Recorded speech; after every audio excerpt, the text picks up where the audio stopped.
मैं फिल्मों की ट्रायल नहीं देखता, मगर जब भरत भाई का फोन आया कि एक खास फिल्म है, आपके मिजाज की फिल्म है, आके देखिए, तो मुझे लगा भरत भाई ने फोन किया तो यकीनन कुछ होगा, क्योंकि भरत भाई का आए दिन से फोन आते नहीं है। ये वो भरत शाह है जिन्होंने हमारा हाथ थामा था नाम के वक्त से, हमारी जिंदगी को नया एक रुख दिया था इन्होंने। हम जहां यहां पहुंचे हैं उसमें इनका बहुत बड़ा एक योगदान है। अगर भरत शाह साहब नहीं होते तो शायद हम यहां तक पहुंचते ही नहीं। फिर हमने फिल्म देखी, पूजा और हम जाके हमने फिल्म देखी बीए पास।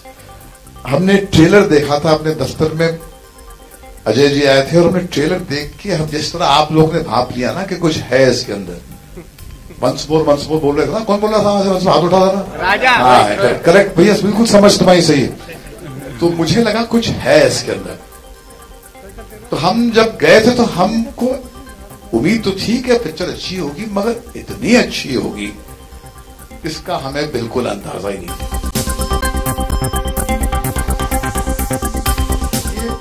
ये एक स्टनिंग फिल्म है, एक ऐसी फिल्म है जिसको देखकर कहीं पर अंदर डर जागता है कि भैया आप अपने आप को एक ब्रांड समझते हैं, आप मार्केट के लीडर्स हैं, आप भी बहुत कामयाब फिल्में बनाते हैं, मगर पैरों तले कहीं जमीन निकल गई, क्योंकि जब आपने इनका काम देखा लगा कि एक नई सोच है, एक नई ऊर्जा है, एक नई पीढ़ी है जिसका काम हमसे माइलों आगे है।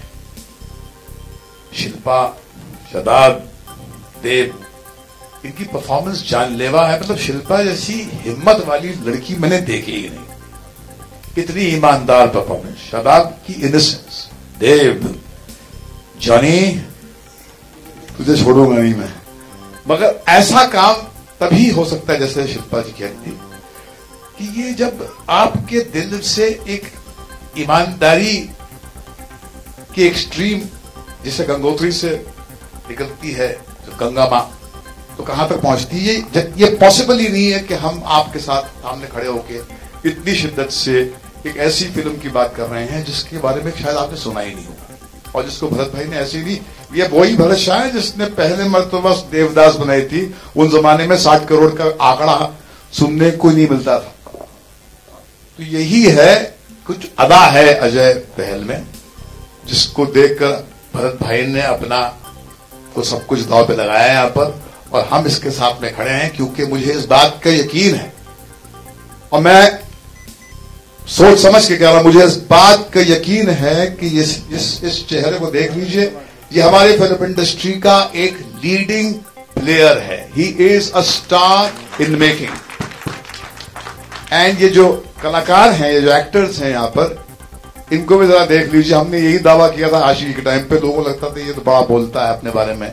अब मैं अपने बारे में नहीं बोल रहा, दूसरे की फिल्म में बोल रहा। जरा देख लीजिए इनको। चलो सिर्फ आगे जाओ, थोड़ा ज्यादा आगे जाओ। जॉनी तू भी आगे जा, ये इनको देख लो जरा। इसके बाद में अगर आपने फिल्म देखकर अगर आपने झुक के सलाम नहीं किया तो आपका जूता मेरा साथ। It's a great film, go and see it. Thank you.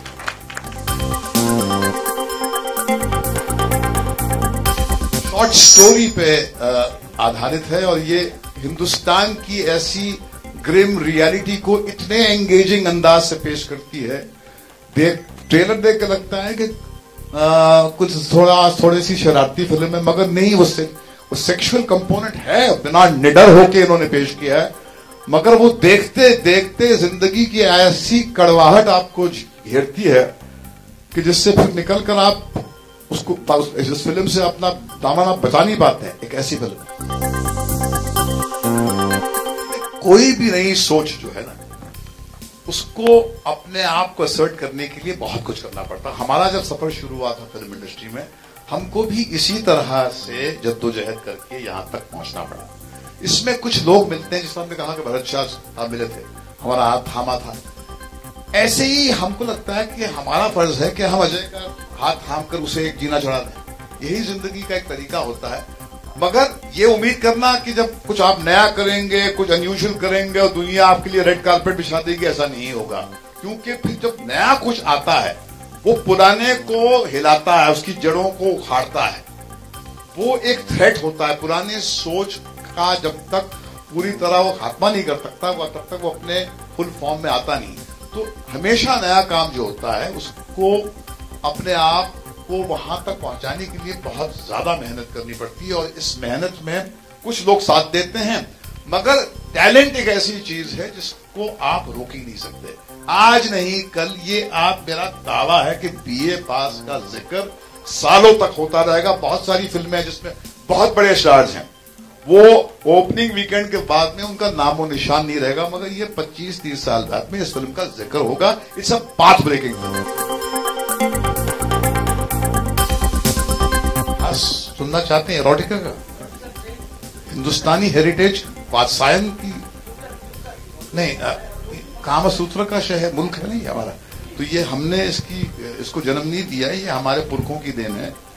जब हमने आंख खोली तो हमारे बड़े प्रीडिसेसर्स थे, केदार शर्मा साहब थे एक राज कपूर के गुरु, उनको विरासत, राज कपूर साहब को विरासत में एरोटिका जो है केदार शर्मा साहब ने दी थी, राज कपूर साहब ने हमारे जनरेशन को दी।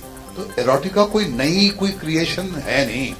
ये लगता है आपको क्या, आज की तारीख में प्रॉब्लम क्या है कि इतिहास की समझ जो है शायद फेड आउट होती जा रही है। मुल्क जो है suffering from Alzheimer's disease, memory है नहीं।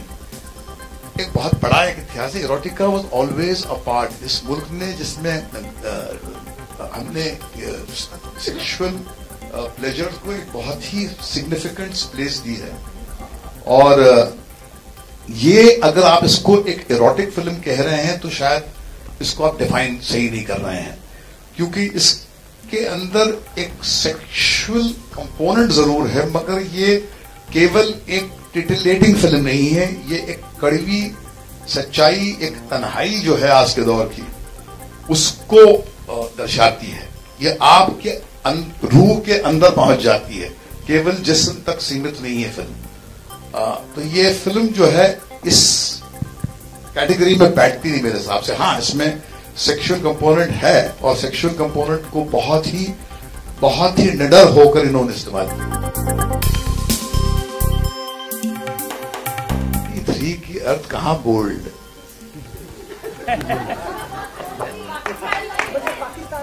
हाँ उसमें एक सोच थी।